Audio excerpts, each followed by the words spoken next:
Do you remember a time when the loudest laughter came from a gang of barefoot kids with no budget, no special effects, and absolutely no adult supervision?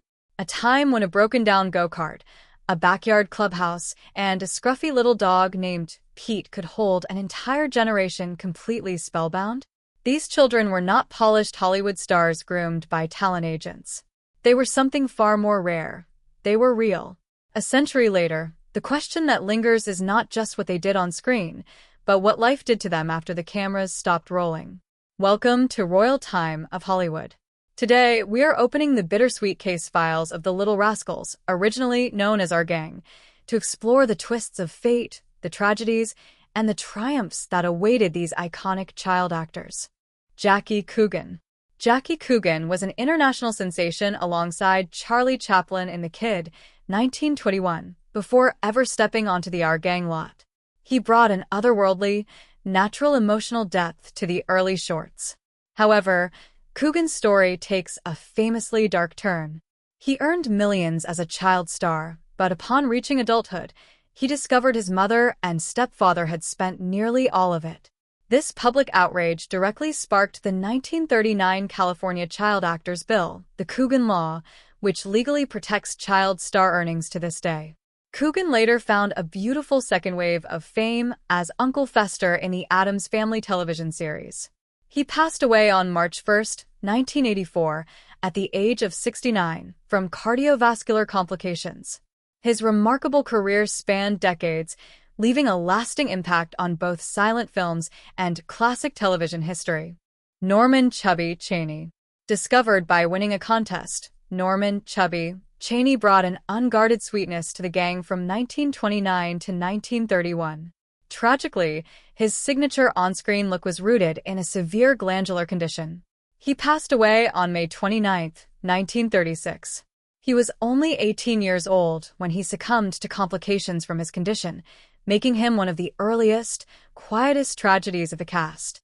Farina Hoskins. Farina grew up entirely in front of the nation, appearing in more than 100 short films starting at just 1 year old. After struggling to find his footing as an adult actor, Hoskins served in World War II and later built a deeply meaningful, quiet life as a care worker for people with disabilities. He passed away on July 26, 1980, age 59, after a prolonged battle with cancer. Mary Kornman and Mickey Daniels. Mary Kornman, a founding member whose father was a studio photographer, easily transitioned into 1930s feature comedies before her passing. Mickey Daniels, the gap-toothed, perpetually scheming face of early mischief, found the transition to ordinary life far more difficult, living out his later years largely restless and forgotten by mainstream Hollywood. Mickey Daniels and Mary Kornman were among the earliest beloved stars of the Little Rascals, charming audiences with their playful chemistry and unforgettable childhood performances. Mickey Daniels passed away on August 22, 1970, at the age of 55, while Mary Kornman died on June 1, 1973, at age 57 after battling cancer, but both remain treasured icons of classic comedy history. The Golden Era Core. Joe Cobb. Joe Cobb was the unforced, good-natured anchor of the early group. Far more than a lazy stereotype, Joe possessed brilliant comedic timing. After stepping away from Hollywood, he lived a peaceful, stable life outside the public eye. He passed away on October 25, 1982, age 86. Joe's long, gentle life stands in striking contrast to the turbulent paths of his peers. If you're enjoying this video, make sure to check out the other stories and shocking updates on our channel. We've covered many incredible celebrity journeys, tragic endings, and untold Hollywood secrets that you don't want to miss. Binge watch our previous videos to discover more surprising facts, emotional stories, and where your favorite stars are today. Your support helps us bring you more powerful content like this, so don't forget to explore, watch more, and stay tuned for the next video. Darla Hood. Joining the gang in 1935 at age 3, Darla Hood brought genuine musical talent and sharp comedic energy to the screen. Her long-suffering endurance of Alfalfa's off-key serenades became legendary. She sustained a steady career in musical recording and voice work for decades. He passed away on June 13, 1979, age 47, following an unexpected reaction to anesthesia during medical treatment. George "Spanky" McFarland. Spanky was the absolute anchor and self-appointed leader of the gang for a consecutive decade. He grew up on camera without ever losing his charm. After a stint in the U.S. Army, McFarland built a successful career in sales and remained entirely at peace with his childhood legacy. He passed away on June 30, 1993, age 64, following a sudden heart attack. Carl "Alfalfa" Switzer. Carl Switzer gave the series its most enduring comedic energy as the hopelessly romantic, terribly out-of-tune boy soprano. Unfortunately, his post-fame life was heavily marked by financial instability and personal chaos. He passed away on January 21, 1959. Alfalfa was shot and killed during a bitter dispute over money.